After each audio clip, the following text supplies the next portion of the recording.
তাড়াতাড়ি রান্না বান্না করে স্নান করে চলে এসেছি। আর এই রান্না বান্নার মাঝেও কিন্তু আমি দেবাংশীকে ঘুম পাড়িয়ে দিয়েছি, তবে খাবারটাও পাপাই আজকে খাইয়ে দিয়েছিল। এদিকে স্নান করেই চলে এসেছি খাবারের থালা গোছাতে, তবে তার আগে আমি মেয়েকে ঘুম থেকে তুলে দিয়েছি, কারণ আজকেই কষ্ট করে রান্না বান্না সবকিছু আয়োজন কিন্তু আমার এই ছোট্ট পুকুবুড়ি আর আমার নন্দে জামাইয়ের জন্য। যেহেতু আজকে ছিল ষষ্ঠী, আর এই ষষ্ঠী উপলক্ষে অনেকেরই তো মন খারাপ যে তারা ষষ্ঠী খেতে যেতে পারে না। তার মধ্যে কিন্তু আমার ননদের বড় আছে, সে কিন্তু কত বছর ষষ্ঠী খায় না বা কবে খেয়েছে তার মনে নেই। এদিকে আমি যেহেতু সম্পর্কে তার বৌদি হই, তাই বৌদি হিসাবে কিন্তু ষষ্ঠী দিতেই পারি। একদিকে আমি বৌদি, আরেকদিকে পুকুবুড়িতে ছোট্ট শাশুড়ি মা, আর তার সেই ছোট্ট শাশুড়ি মায়ের তরফ থেকে ছোট্ট একটু আয়োজন। তবে বাড়িতে সবাই এত মজা করছে, আনন্দ করছে, সেগুলো দেখে আমার পুকুবুড়িরও কিন্তু অনেকটাই মন খারাপ হচ্ছে। জানো তো, আমার মা যখন ফোন করে ওকে নিমন্ত্রণ করেছিল, তখন কিন্তু ও বলেছিল হ্যাঁ দিদুন আমি কিন্তু ষষ্ঠী খেতে যাবো। তবে সে তো আর জানতো না যে জামাই ষষ্ঠীতে আমরা এই বছর যেতে পারবো না। আমার একটু মন খারাপ হলেও আমি তারপরে ভেবেই নিয়েছিলাম যে চলো এইবার জামাই ষষ্ঠীর সবকিছু আয়োজন আমি নিজেই করব। তবে আজকে যদি এখানে পুকুর পিসিমণি থাকতো তাহলে হয়তো আরেকটু ভালো হতো, দুজনকে একসাথে খেতে দিলে। তবে যাই হোক, ও হয়তো নেই, তবে এটা দেখে হয়তো একটু হলেও খুশি হবে, কারণ ওকেও কিন্তু আগে থেকে বলা হয়নি যে আমরা এত কিছু আয়োজন করছি তার বরের জন্য। রান্না বান্না করে সবকিছু এক এক করে আমি গুছিয়ে নিয়েছি নিজের হাতে, আর এইবার বসে যাবে খেতে। এই যে দাদাকে আগে দিয়ে দিয়েছি, আর তার পাশের আরেকটা থালাতে দিয়েছি আমার পুকুবুড়ির জন্য। আর তোমাদের পুকুবুড়ি এত সুন্দর গুছিয়ে খাবার দেখে ও যে কতটা খুশি হয়েছে সেটা বলার মতো না।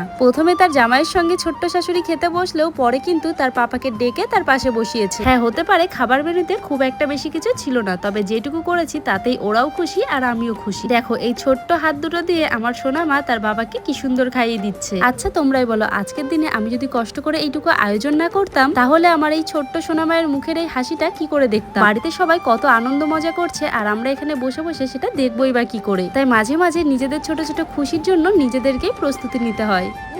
বাবা দেখো ছিটতে পারছে না। ভালো হয়েছে মা, চিকেনটা টেস্টি হয়েছে? ঝাল লেগে গেছে, ঝাল লেগে গেছে। ধরো ধরো ধরো ধরো ধরো, ধরতে পারবো? দুই হাতে ধরো।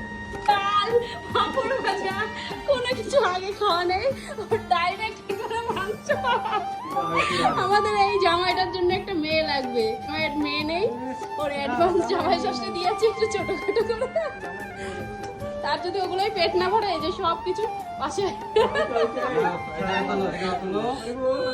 তুমিও বসে পড়ো।